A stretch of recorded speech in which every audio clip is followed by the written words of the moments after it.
लेके यूनियन हमारे law minister साहब आए हुए हैं मेघवाल जी, और एक बहुत ही सीरियस इशू है ये, जिसको डिटेल में आप लोगों के साथ हम लोग को रखना था, इसलिए सर उसको डिटेल में रखेंगे आप लोगों के लिए। सर आप प्लीज।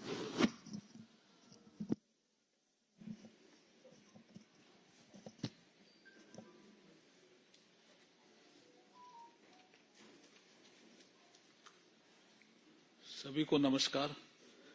देखिए, आज का विषय कर्नाटका में जो संविधान की दुहाई देकर के सत्ता में भी आए और इस बार के लोकसभा के चुनाव में भी हमारे कांग्रेस के नेता और लोकसभा में नेता प्रतिपक्ष श्रीमान राहुल गांधी जी संविधान की किताब लेकर के घूम रहे हैं। संविधान में ये प्रावधान है कि अनुसूचित जाति और जनजाति को लिए जो आवंटित राशि होगी वो उन्हीं के कल्याण के लिए खर्च की जाएगी। There will be no diversion.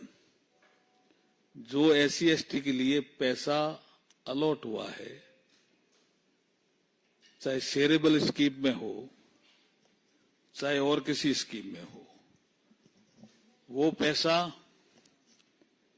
उन्हीं के कल्याण के लिए लगेगा। It is a provision of the constitution. और कर्नाटक में जो एससी एसटी के लिए पैसा दिया गया या आवंटित था, उसका डाइवर्जन कर दिया गया, और जो राहुल गांधी जी की गारंटी थी या गारंटियां थी, उनको पूरा करने में वो पैसा लगाया जा रहा है। ये सरासर संविधान का उल्लंघन है। It is a violation of the constitutional provision. हम राहुल गांधी जी से पूछना चाहते हैं कि आप एक हाथ में किताब लेकर के चलते हैं और कहते हैं ये संविधान है, और जब हमारी लोकसभा में बहुत से लोगों ने पूछा इसके चैप्टर कितने हैं, इसके पेज कितने हैं संविधान में, तो कोई जवाब नहीं दे पाए। और आर्टिकल 338 में ऐसी कमीशन की व्यवस्था की गई, अनुसूचित जाति राष्ट्रीय आयोग की व्यवस्था की गई है। उन्होंने भी अपनी रिपोर्ट में कहा है कि डाइवर्जन हुआ है कर्नाटका में, और कोई छोटा मोटा फंड का डाइवर्जन नहीं हुआ है, बड़ी मात्रा में फंड का डाइवर्जन किया उन्होंने। आप देखिए कि एससी एसपी और टीएसपी इन दोनों के लिए 39,121 करोड़ जो पैसा था, उसमें से 14,730.53 करोड़ रुपए की राशि जो एससी एसटी के लिए था, कल्याण के लिए, वहां से डाइवर्जन किया 14,730 करोड़ का। और वो जो कांग्रेस ने वहां गारंटी दी कि हम बिजली का बिल माफ करेंगे या जो भी गारंटी दी, उसमें खर्च कर रहे हैं। ये खुला उल्लंघन है संविधान का। और अनुसूचित जाति के कल्याण के नाम पे जो सरकार आई, वो अनुसूचित जाति जनजाति समाज का गला घोंट रही है। उनके कल्याण में जो आना चाहिए वो इनके राजनीतिक मजबूरियों में पैसा लगा रहे हैं, डाइवर्जन करके। हम इसकी निंदा भी करते हैं और कठोर कार्रवाई की मांग भी करते हैं। और श्री राहुल गांधी से हम पूछना चाहते हैं कि संविधान की जो पुस्तक है वो पवित्र पुस्तक है, उसका फेक नैरेटिव चला करके वो कुछ सीटें तो जीत गए हैं, लेकिन अनुसूचित जाति और जनजाति का दिल नहीं जीत सकते। इसलिए हम कठोर कार्रवाई की मांग कर्नाटक सरकार से करने के लिए आपके बीच में उपस्थित हुए हैं। और राहुल गांधी जी, हम स्पष्ट करना चाह रहे हैं कि ये आपका जो दोहरा चरित्र है वो जनता देख रही है। आपको इसमें क्या कहना है? आपके कुछ क्वेश्चन हो तो पूछे जा सकते हैं। जी,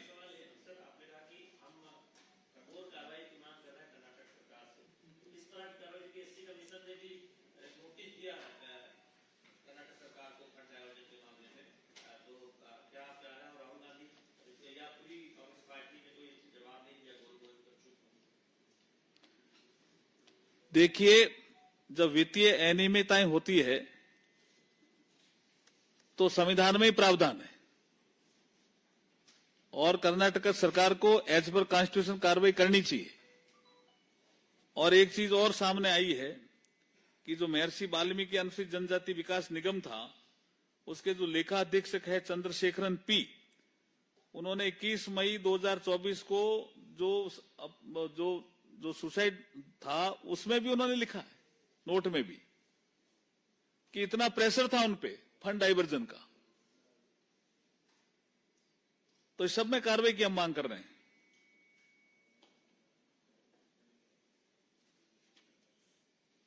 Any question?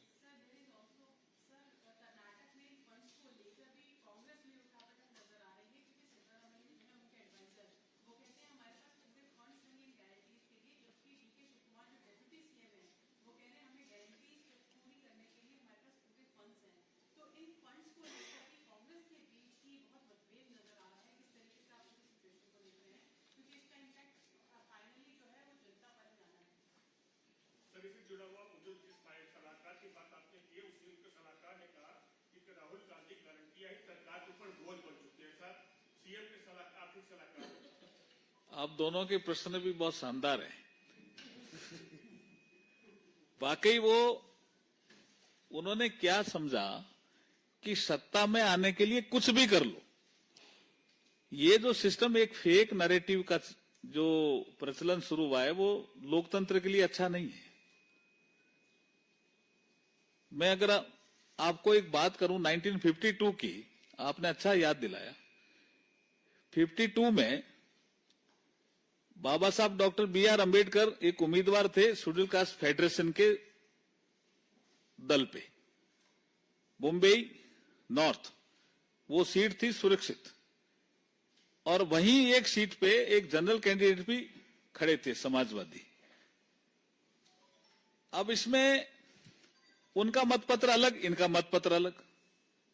52 में जनता भी 15% मेरे ख्याल में शिक्षित रही होगी, मैं डेटा एग्जैक्ट नहीं है। तो वो जो अधिकारी होते थे, जो निर्वाचन करने वाले, उनसे पूछते थे वोट कहां डालना है। 52 की बात कर रहा हूं। तो फेक नैरेटिव चलाया साम्यवादियों ने डॉक्टर बी.आर. बाबा साहब को हराने के लिए कि आप 2 वोट डालोगे तभी बाबा साहब जीतेंगे। तो बाबा साहब के मत पत्र पे 1 वोट तो उन्होंने बाबा साहब के सामने डाल दिया। उनका चुनाव चिन्ह शायद उस समय हाथी था। और 1 वोट और डलवा दिया, 1 वोट और डलवा दिया। और ये जनता में कहकर के फेक नैरेटिव, ये फेक नैरेटिव 52 से चल रहा है कि आप 2 वोट डालोगे तभी बाबा साहब जीतेंगे। और बाबा साहब चुनाव हारते हैं 14,000 समथिंग से, लेकिन 74,333 वोट खारिज होते हैं कि एक आदमी ने 2 वोट डाल दिए, 2 आदमियों के ठप्पे लगा दिए। तो ये फेक नैरेटिव जो आप कह रहे हो, ये इन्होंने चला करके, ये हमारी गारंटी, हम पूरा करेंगे। तो भाई फाइनेंशियल मैनेजमेंट देकर के ही पहले करना चाहिए ना। अब लड़ रहे हो आपस में। मैंने भी संकल्प पत्र राजस्थान का बनाया है पूरा। मैंने उसमें हम इकोनॉमी की साइज कितनी रखेंगे, हमने $350 बिलियन कहा। हम 500 भी कह सकते थे, लेकिन हमने राजस्थान का फाइनेंशियल मैनेजमेंट देखा, रिसोर्स देखा, कितना रिसोर्स आता है, उसके आधार पर ही हमने $350 बिलियन रखा। उन्होंने ये देखा ही नहीं कुछ फाइनेंशियल मैनेजमेंट, और अब लड़ रहे हैं। जनता पिस रही है और अनुसूचित जाति जनजाति के आदमी परेशान हो रहे हैं। उनको लगा भी ये कल्याण करेंगे। ये अपना कल्याण कर रहे हैं और उनके पैसे के दम पर कर रहे हैं। पैसा अनुसूचित जाति जनजाति वर्ग के लिए अलॉट है, उस पैसे को निकाल रहे हैं और निकाल करके गारंटी पूरी करने का काम कर रहे हैं। ये जनता के साथ धोखा है।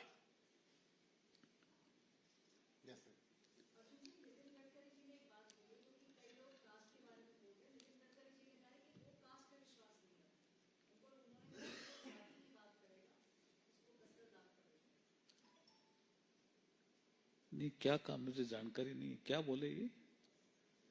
अभी sir is not aware of it, so next question. आप देश के कानून मंत्री भी है, आजकल बहुत ज्यादा चर्चा में मुद्दा चल रहा है। विश्व हिंदू परिषद ने मांग की है कि समान नागरिक संहिता सभी को लागू करनी चाहिए और साथ ही साथ एक समान जनसंख्या नीति जिसमें सिर्फ 2 बच्चों का कानून हो और वो सभी धर्मों के लोगों पर लागू हो। इस पे आपकी क्या है? पाठक जी, आप तो बहुत पुराने आदमी हो। कॉन्स्टिट्यूंट असेंबली की डिबेट देखो, उस समय ही आप बाबा साहब बी आर अम्बेडकर साहब को याद कर लो ना। यहां उन्होंने कहा प्रॉपर्टी एक्ट लागू नहीं है क्या, सीआरपीसी लागू नहीं है क्या? उस समय भी डिबेट थी। यह विषय अभी लॉ कमीशन ऑफ इंडिया के पास है और राज्यों ने इसमें तेजी से काम करना शुरू किया है। गोवा में पहले ही से यूसीसी है, उत्तराखंड ने लागू कर दिया है, राज्य भी इस दिशा में तेजी से कदम उठा रहे हैं और लॉ कमीशन ऑफ इंडिया की रिपोर्ट के बाद आपको बताएंगे बैठ करके। नेक्स्ट जस्ट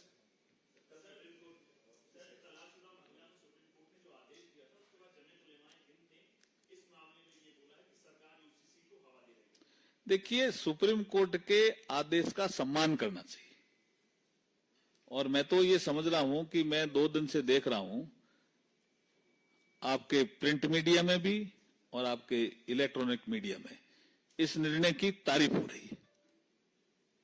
ये जो पैसा है, जिस पैसे की आप बात कर रहे हैं, इसमें सेंट्रल गवर्नमेंट का क्या स्टेक है? मतलब कितना हिस्सा जो अनुदान में जाता होगा? सेंट्रल गवर्नमेंट का पैसा है, तभी तो ऐसी कमीशन ने पॉइंट आउट किया है। हमारा पैसा भी वो डाइवर्ट कर रहे हैं। हम कह रहे हैं कि भाई ये अनुसूचित जाति जनजाति कल्याण के लिए है, उसमें लगाइए। वो कह रहे, वो उनकी प्रेशर आ गया जो अभी प्रज्ञा जी कह रहे थे, फाइनेंशियल मैनेजमेंट कहां से करे, तो यहां से करना है क्या?